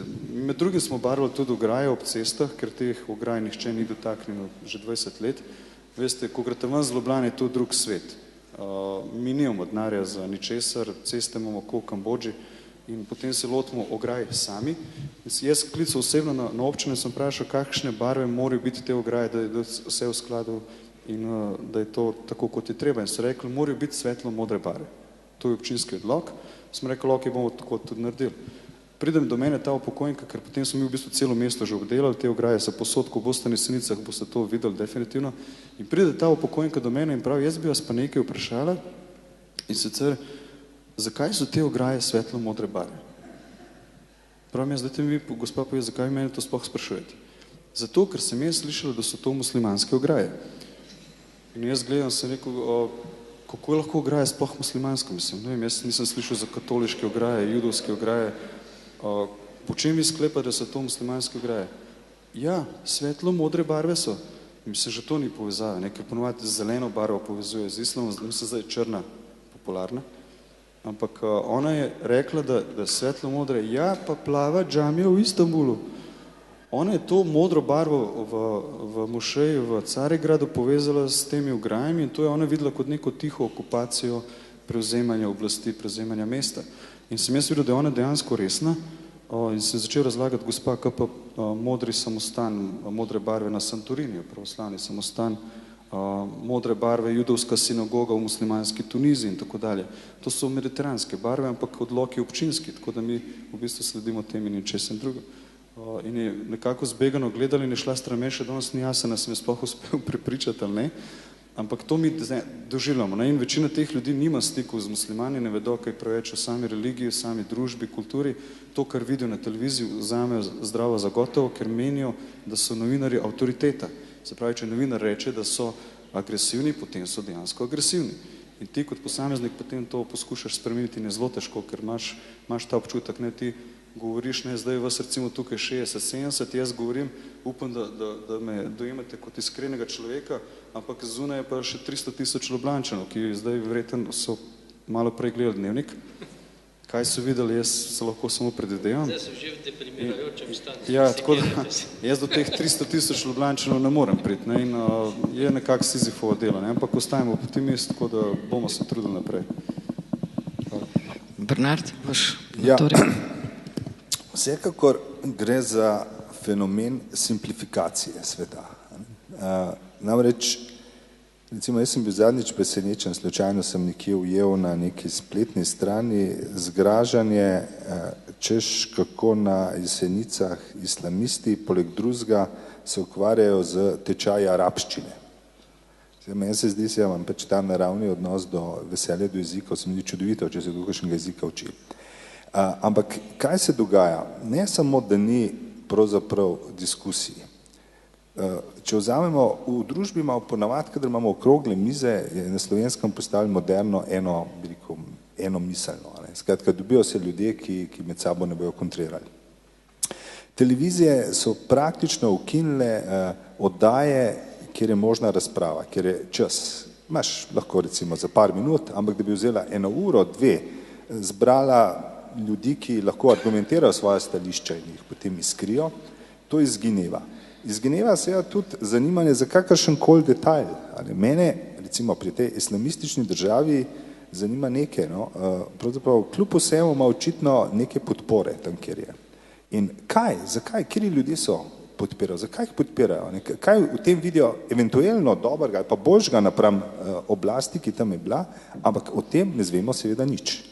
Skratka, da bi, po drugi strani smo živeli v deželi, ki je producirala ideološko notranjega zunanjega sovražnika. In jaz, kar vidim, se to nadaljuje. Ta simplifikacija, svet, recimo Putin je slab na celi črti, oni so dobri, islamisti, arabci so slabi, dobri, ker ne rabiš ti pravzaprav nobenega detajla, nič te ne zanima, kako nekje živijo, kaj se dogaja, kakšen tip recimo šolstva imajo, karkoli. Zadošča, da ti uvrstiš neko gibanje, neko deželo med slabe in si zadovoljen. Ta potreba po tem etiketiranju in razlaganju manihejskega sveta je s pomočjo medijev postala v resnici popolnoma dominantna. In konec koncev, če vzamemo to zdajšnjo, tole našo predreferendumsko dilemo, to jaz pravim, to sta obe strani imata močne in zelo smiselne argumente. Ne glede, kaj si mislim, se mi zdi, da so to, bi mogle biti stvari, o katerih bi se soočali z razumevanjem drugega, ne z tem, da je nekdo nazadnjak, en je pa napreden. Ta ideja napredka, kako so eni starokopitni ali pa nazadnjaki, drugi smo pa napredni, takoj izključi možen dialog. In to je pravzaprav v resnici, če takole pogledamo, sploh za temi travmami, jaz priznam, nisem pomislil, da imajo muslimani v Sloveniji dnevni problem za tem, ko gledajo nacionalno ali pa Pop TV, za to prezentacijo arabskega sveta, je nekaj, kar pravzaprav drugi niti ne vemo. Ne vemo zato, ker o tem ni govora. Skratka, o tem ni oddaj. Imamo oddajo, ki nam enosmiselno, ki nam pove, eni so nacionalisti, eni so radikalci, nimamo pa oddaj, ker bi kontrirali, ker bi oponirali, ampak ne samo zato, da oponirajo, ampak da naštejo svoje razloge, argumente. In za družbo je to pravzaprav najmočnejše vezivo. Najmočnejše vezivo je ta razum. Razum, da bi rekel, ne drugega, samo da ga toleriraš, ali pa stran pogledaš, ali pa z debelo kožo preneseš, ampak pravzaprav, da tudi razumeš. Razumeš, zakaj gleda tako, kot gleda, tudi če se s tem ne strinjaš. In zato seveda blasfemija sama po sebi pri tem nič ne prinese. Spravi, če so mediji način, kako družba komunicira sama s seboj, slovenska družba trenutno zelo slabo komunicira. Ampak zdaj pa mislim, da bi pa vseeno lahko prejeli kakšno vprašanje še iz občinstva.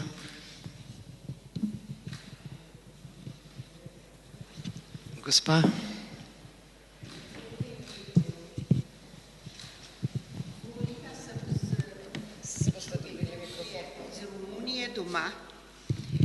In je imel enako mnenje, kot ga je gospod Pašič izrazil. Ko se ga vprašala o Romuniji, mi je rekel, slovenski mediji prenašajo vse samo negativno iz Romunije. Je rekel, mene ljudje sprašujejo ves čas, ali pri vas je pa sama revščina, pa sploh vse negativno. Je rekel, tako da je že kar težko človeku odgovarjati, ker imate povsem negativno mnenje o vsem. In mislim, da je to problem slovenskih medijev.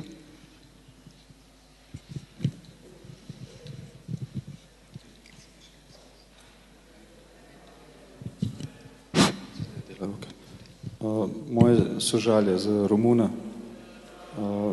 Lahko recimo predstavlja, kako je šele nam, kljub temu, da si rojen v Sloveniji, da si vključen v to družbo, da si pripadnik te družbe, da si ponosen na domovino, se to dogaja vsakodnevno, vsak dan. In jaz sem se začel intenzivno s tem ukvarjati že leta 92, nažalost zaradi vojne v Bosni in Hercegovini. Mi smo prek noči dobili begunsko družino, naše sorodnike, v malo socialistično stanovanje, ker nas je bilo kar naenkrat 12. In ne dojameš kot otrok, zakaj so oni tukaj, zakaj so morali oditi od doma, kdaj bodo šli nazaj. Mi smo 4 leta samo gledali poročila na hrvaških televizijah, na slovenskih televizijah, na CNN-u, a je že mesto osvobojeno, kdaj bomo šli domov, kdaj bomo šli v Bosno. Moja stara starša sta umrla nekako mesec po vrnitvi v Bosno. Imeli so to srečo, da je bil Sanski most osvobojen, šla sta dol, našla porušeno hišo in sta takoj zatem nekako tudi umrla. Te frustracije v bistvu sem jaz doživel že kot otrok in začneš preučevati, brati, pisati in nekako ugotavljaš, da od leta 92 do danes ni nekega večjega pozitivnega premika. V bistvu imaš občutek, da gremo mi še bolj v negativno smer in to, kar ste sami izpostavili, da mediji pri nas, pa vse drugod ni neke velike razlike, da ne boste mislili, se konstantno piše samo negativno, v vseh primerih. In sem se jaz pogovarjal, jaz sem doživel po nastopu vdaji Tarča na nacionalki, ker sem rekel, da je to medijsko agresivno obnašanje v smislu linča, napadanje, žalitev, samo nekih agresivnih stvari, ki se predstavljajo v medijih, je treba umiriti, ker od tega nima nihče koristi. In potem sem navedel primer, ali smo že pozabili, kaj se je zgodilo z mariborskim ravnateljem. Človek ni zdržal, doživel je medijski linč, ni zdržal, šel je pod zemljo in zdaj je družina zgubila karkoli že je Izgubila je očeta, izgubila je moža in ta človek se ne bo več vrnil. In sem navedel konkretno primer Slovenskih novic, jaz sem potem drug dan dobil klic njihovega urednika in on je hotel sestanek z mano, da oni pa niso tako slabi, da oni pa niso tako negativni. In ko so se pogovarjali, sem jaz omenil, zakaj pri nas ni časopisa, ki bi pisal samo pozitivne stvari. Da ti z veseljem zjutraj vstaneš, greš v trafiko, dajte mi dober dan časopis in odpreš in je lepa novica, in je lepa novica. In mi je on rekel, da je bil že poskus v slovenskem časopisu, na časopisnem prostoru, jaz ne poznam tega primera, bil sem 6 let in je baje neslavno propadel. Se pravi, ta časopis se ni prodajal, ljudje ga niso hoteli in je on meni hotel dopovedati, da mi kot družba v bistvu smo samo zrcalno sliko teh medijev. Oni dajo kri, mi hočemo kri. To je bil njegov odgovor, njegov argument na moj predlog, da se naredi časopis s pozitivnimi novicami. Tako da mi kot družba moramo delati tudi na tem, vsak posameznik mora delati na tem, da širimo pozitivo, da ni vsaka špaga kača. Jaz bi samo z besedo vsem malo branil novinarje. Namreč problem, kakor ga jaz vidim, ni v novinarjih. Recimo, če imamo zgodbo, negativne zgodbe iz Romunije, je razlog pravzaprav zelo preprost. Če možeš ti narediti nek članek ali pa neko oddajo pred svojega računalnika, potem boš posurfal naokoli, pogledal, katere teme so v drugih spletnih omrežjih in boš to, bi rekel, recikliral. Skratka, namesto, da bi imeli mediji princip, da bi investirali v svoje vsebine, poslali nekoga za par dni, teden v Romunijo in bi naredil tam reportažo, nekaj doživel, videl, pravzaprav poročajo, ne da bi kam šli in kaj videli. In to pa potem najbolj enostaven način ob tej hiperprodukcije pa, da recikliraš to, kar imaš vse posod, bi rekel, pred nosom in ta, bi rekel, iskanje hiperdobička v medijih pravzaprav povzroča to banalizacijo, bi rekel, vesti in idej, ki jih časopisi in televizije širijo. To je en del problema, drug del pa morda tudi to, da medijev se ne sme nikoli imati kot nečesa, kar je zunaj družbe, ne stoji na nobenem posebnem piedestalu zunaj družbe in ne opazuje, ampak je del te družbe, se pravi, v dobrem in v slabem so tudi mediji del te družbe. Še kakšno vprašanje?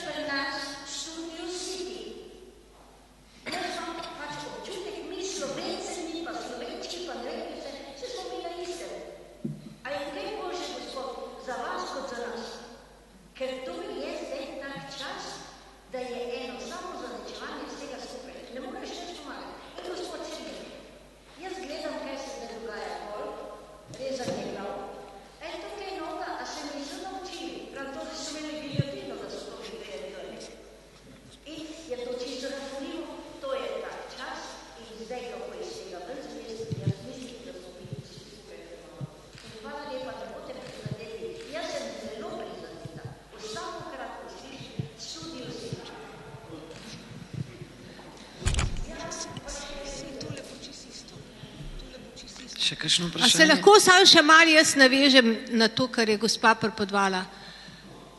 Lahko. Predvidevam, da če bi doktor Šuhec kandidiral v Mariboru za župana, ne bi dobil nič manj prijaznih vprašanj, kot ste jih dobil vi. Mogoče bi naslednjič, ko bojo naslednje volitve, razmislil, če bi kandidiral pod kapo SD-ja in se boste temu izognil. In če bi kandidiral doktor Nežmah na listi, ne vem, kje on stanuje za župana pod kapo SDS-a, bi dobil ravno tako isto vprašanja. Mogoče je problem v tem, da smo tudi drugi tako ali drugače šikanirani. Jaz sem prej tako, ko sem poslušal, kako se recimo nekdo kot musliman počuti v Sloveniji, sem pomislil, imate pa vseeno srečo, da niste vsi pedofili, mi pa smo. Tako da ste še tako dobro odnesel, ne? Malo za hec, malo za res, ne? Ampak Jaz vidim ta slovenski prostor zelo podobno, kot je bilo rečeno, pa ne samo, ko gre za poročila. Nasploh, ta nihilistična, razdiralna, pogromaška miselnost. Poglejmo zadnjo zgodbo. Med politiki, ki so danes na oblasti, je takih grešnikov, kot je odstopajoča ministrica, kar nekaj. Ampak ko ti Slovencem pokažeš denar, potem vsi mediji trobijo isto in vsi enako mislijo. In vsi so proti. Noben se pa ni resno vprašal. Ja, kaj pa vsi ostali? Jaz sem na univerzi, pa nekaj vem, kaj se tam dogaja. Kdo je zdaj večja baraba? Ali tisti, ki ima poleg univerzitetne službe svojo firmo, pa inštitut, pa na 3 koncih služi? Ali pa tisti, ki znotraj univerze služi na ta način, da recimo dobi projekte? Sam se spomnite, na čem je propadla kandidatura za predsednika države gospoda Arharja. Na 3,5 jurjih plače. Mi smo obsedeni od tega. No, nevošljivi. Če hočete koga uničiti, sam povejte, koliko ima plačo. To ne velja samo za sindikaliste, ker tisti pa imajo lahko 5 jurjev. Tisti pa imajo lahko. Tam pa ni problem. Pa so sindikalisti. Tako da ta nihilistična miselnost, ta razdiralna miselnost, ta pogromaška miselnost ni samo, se strinjam, mediji so samo odraz neke vsesplošne mentalitete, ki je v Sloveniji. Ampak ta miselnost govori o tem, da pravzaprav mi nimamo nobenih vrednot, za katere smo se dogovorili, da so naše skupne vrednote. Mi nismo dogovorjeni, ker mi smo kot demokratična družba dogovorna družba. In mi danes nismo dogovorjeni v tem prostoru, katere stvari so vrednota in katere niso.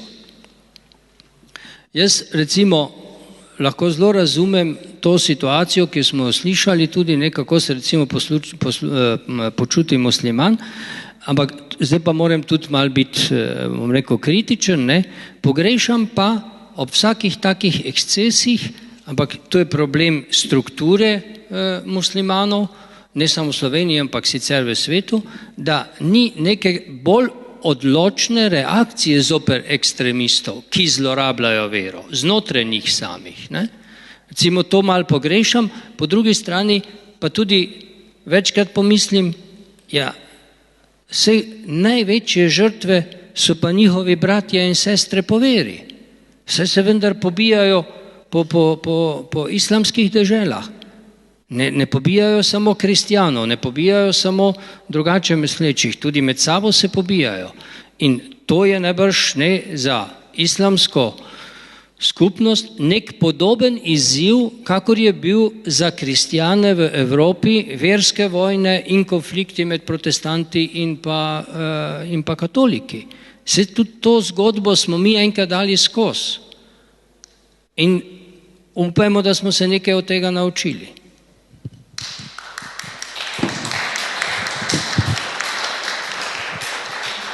Še kakšno vprašanje z publike?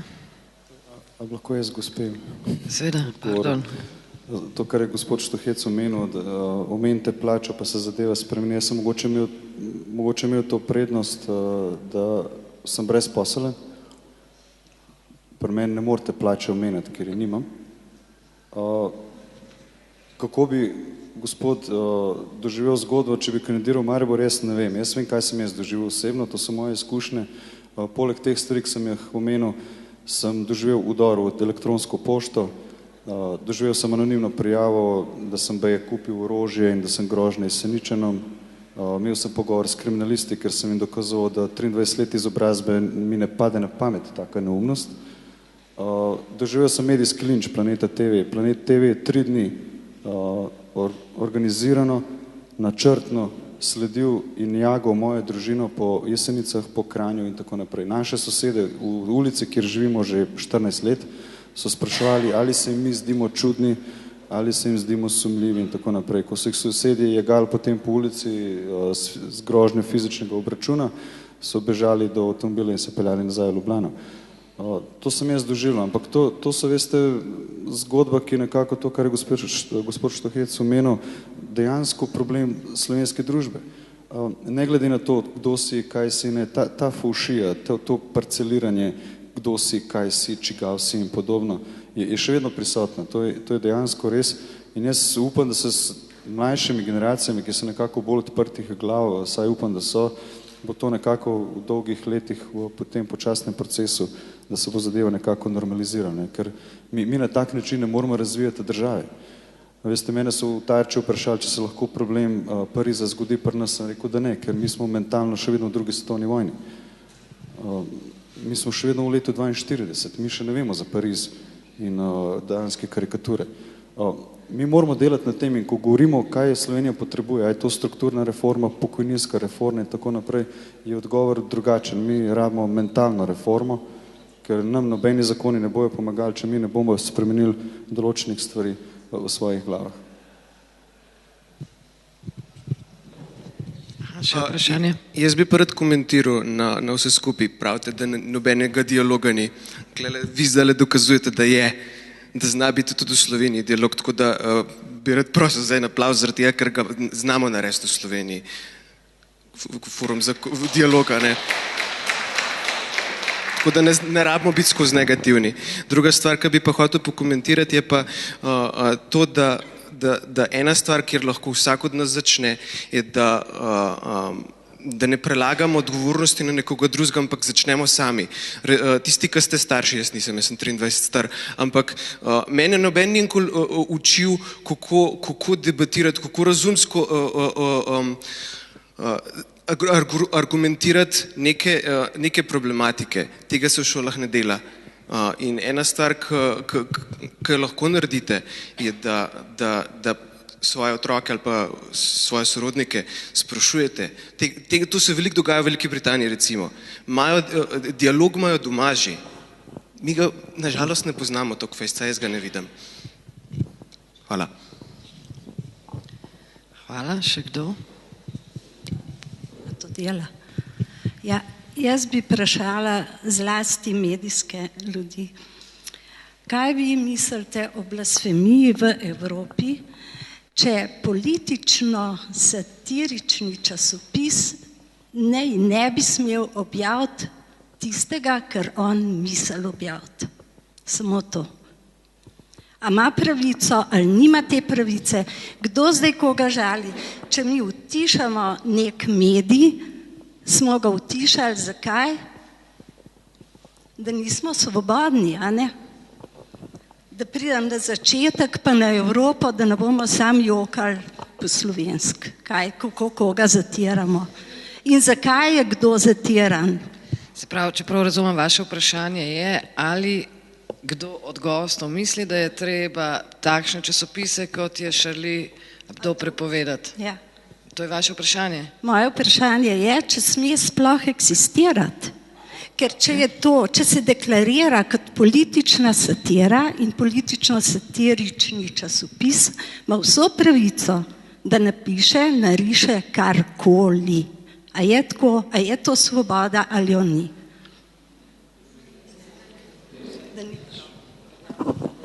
Ja, seveda, mislim, jaz v tem resnici ne vidim problema. Konec koncev svoboda predpostavlja, da lahko izdajaš katerekoli časopise, v katerih seveda ne pozivaš na nasilje, nasilno obračunavanje s kom drugim. V tem smislu je to irelevantno, a je meni tak medij všeč, a ga berem ali ne, in to je pač normalna cena demokracije, cena svobode in jaz mislim, da je to ena velikih vrednot. Ta svoboda je konec koncev zapisana tudi v deklaracijo o človekovih pravicah in najbrž na Zahodu se bomo težko odpovedali. Osebno pa mislim, da je svoboda vedno, tudi svoboda medijev, tudi v odgovornosti. Se pravi, da ko nekaj smešiš, ko se iz nečesa recimo norčuješ, veš, zakaj to počneš in skušaš to početi seveda inteligentno in lucidno, zavedati se moraš pa seveda tudi posledic, ki jih s tem lahko sprožiš. Absolutno pa se to pridružujem. Bernardo. Ja, razumem, ampak posledice, ki so jih oni, njihova represija je bila na to akcijo, ki jo je Evropa začela čutiti kot agresijo, muslimansko, bila spet zelo prehuda z ozirom na medij. Ti medija ne moreš ubijati. Mislim, da namen tega napada, ki ni napad muslimanov, ampak islamskih skrajnežev, ni imel namena časopisa utišati. Imel je namen polarizirati ljudi na črno in belo polovico, kjer nobene vsebine več ni mogoče, kjer se ni več mogoče pogovarjati. Mislim, da je bil to namen tega napada. Ne časopis sam utišati. Posledica je bila ravno drugačna. Charlie Hebdo, za primerjavo, je časopis, ki če bi izhajal v Sloveniji, bi imel približno 1500 naklade. Tako naklado je imel ta časopis pred tem napadom v Franciji, glede na število prebivalstva. Potem pa mislim, da po tem napadu so prodali 1 milijon in tako naprej. Med drugim se ga je dal kupiti tudi v slovenskih kioskih.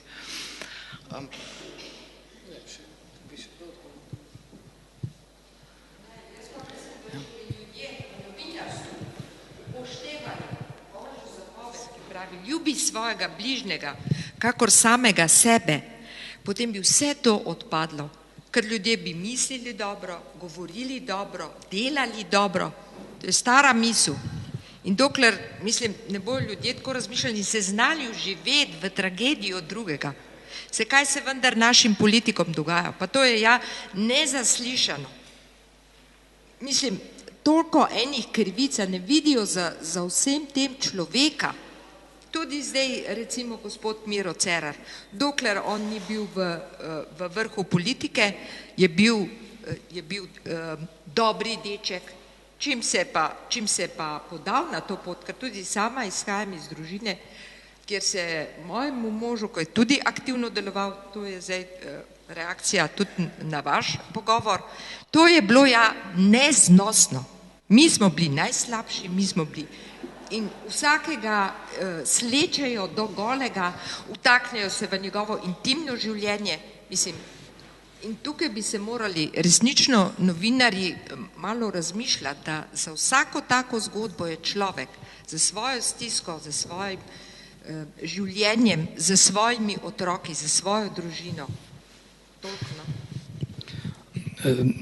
Jaz mislim, da zdaj smo to debato malo preveč, po mojem, samo skoncentrirali na medijski prostor. Medijski prostor je eden izmed prostorov v Sloveniji, ni edini, je zelo močan vpliv, kaj počne medijski prostor, o tem ni dobenega dvoma, ampak tudi sicer na drugih ravneh ni nič kaj bistveno drugače in bistveno boljše. Tako da moram reči, da se zelo strinjam s tem, da seveda so mediji izraz neke družbe in pa tudi najbrž so novinarji izraz neke formacije. Novinarji v Sloveniji niso padli z neba, ampak so dobili neko formacijo in na osnovi te formacije in na osnovi svojih šefov, ki jih potiskajo v to situacijo, da je slaba novica najboljša novica, pač delajo svoj posel. Zdaj, po drugi strani pa se mi zdi, da moramo biti pa vseeno realni. Ne? Naše življenje ni ne samo sestavljeno iz negativnih dogodkov, pa tudi ne samo pozitivnih dogodkov. Ne? Jaz vedno rečem, ko nekdo odriha čez politike, pa čez slovenski parlament, kako se kregajo, ja vprašaj se, kolikokrat se pa pri vas doma skregate. A vi ste pa same ovčke ali kaj? A vi se pa sam božate, pa lupčkate, pa cartate, pa ujčkate? Ja, kje pa živite? Ja, kje pa so ljudje skupaj, se vse posod tudi pokregajo. Saj ni problem kreganje. Problem je, da se po kreganju moraš spraviti pa iti skup na kofe. To je potem problem. tam, kjer smo ljudje, se tudi kregamo, imamo različna stališča, znati živeti z razlikami. Jaz mislim, da doben zakon pa dobena skupnost ne shaja, če ne zna živeti z razliko. Živeti z razliko je osnovni postulat vsake odprte in demokratične družbe. Mi pa ne znamo živeti z razliko. In potem je vsaka taka stvar že ne vem kakšen strašen in grozovit problem. Ne? Dejansko pa v najbolj intimnih skupnostih počnemo popolnoma iste stvari, kakor so te, ki se kažejo potem na ekranih. S tem, da se strinja, da se pretirava v negativnem smislu. Ampak da pa bi negativne stvari tudi izločili iz medijskega prostora, to je pa spet neka utopija. Ne? Bomo pa približno tam, kar je Bernard prej razlagal, koliko je bilo v Titovi Jugoslaviji. Ne? Pa boš pa vic povedal, pa boš šel za to vrest. Ne? Ko si vic povedal na račun politika, pa si šel vrest. Ne? To pa tudi ni dobena družba, ne? Kjer bi vse imeli strašno polikano in kjer je vse lepo in prav, kjer se vsi samo imamo radi. Ni takih ljudi, ni take družbe, s tem se sprijaznimo. Gospa, vi ste prej govorila tudi o nekrščanski drži. Ja, hvala Bogu, da je, ker s to vse nekaj neutraliziramo. Sicer pa nikoli ne bomo prišli do tega, da bo to vse splošno veljalo in da se bomo vsi imeli tako radi. V nebesih, ja, tam verjamem.